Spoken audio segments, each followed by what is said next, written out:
ব্রাহ্মণবাড়িয়ার নাসিরনগরে শীতের দাপট, ফুটপাতে জমেছে শীতবস্ত্রের বেচাকেনা।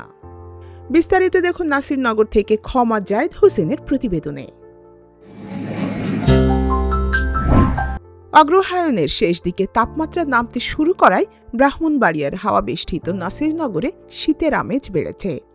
সন্ধ্যার পর কুয়াশা ও হিমেল হাওয়ার প্রভাবে শপিং মলের পাশাপাশি ফুটপাতের অস্থায়ী দোকান ও বিভিন্ন বিপণী বিতানে শীতবস্ত্রের বেচাকেনা জমে উঠেছে। প্রতিদিন বিকেল হলেই উপজেলার বিভিন্ন হাটবাজার ও মার্কেটের ফুটপাতে ক্রেতাদের ভিড় দেখা যাচ্ছে। সরেজমিনে দেখা যায় ফুটপাতের দোকানগুলোতে বয়স্কদের সোয়েটার, কোট, ব্লেজার, জাম্পার ও মাফলার সহ শিশুদের বিভিন্ন সাইজের শীতের পোশাকের সরবরাহ বেশি।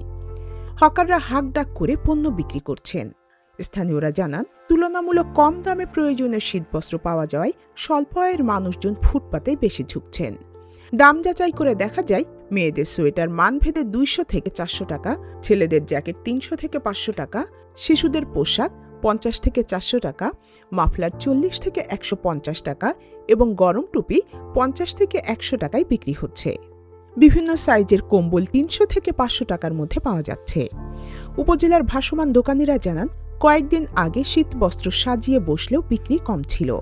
তবে গত দুদিনে শীতের প্রকোপ বাড়ায় ক্রেতার সংখ্যা উল্লেখযোগ্যভাবে বেড়েছে। ফুটপাতে শিশুদের শীতের পোশাকের চাহিদা সবচেয়ে বেশি, পাশাপাশি জ্যাকেট, সোয়েটার ও কম্বলও ভালো বিক্রি হচ্ছে। উপজেলা সদরের ফুটপাত থেকে শীতের পোশাক কিনতে আসা গৃহিণী আসমা আক্তার বলেন, সন্ধ্যার পর কুয়াশা ও ঠান্ডা বাতাসে শীত বাড়ছে। বাচ্চাদের জন্য পোশাক কিনতে এসেছি। মার্কেটের তুলনায় ফুটপাতে দাম কম, তাই এখান থেকেই নিচ্ছি। স্থানীয়দের ধারণা, ডিসেম্বরের শেষ ভাগে শীত আরও বাড়তে পারে। সাধারণত ডিসেম্বর-জানুয়ারিতে দেশে শীতের তীব্রতা বেশি অনুভূত হয়। এ মাসের 15 তারিখের পর থেকে শীত আরও বাড়তে পারে বলে অনেকেই মনে করছেন। অগ্রযাত্রা প্রতিদিন, নির্ভীক প্রত্যয়ে উজ্জীবিত।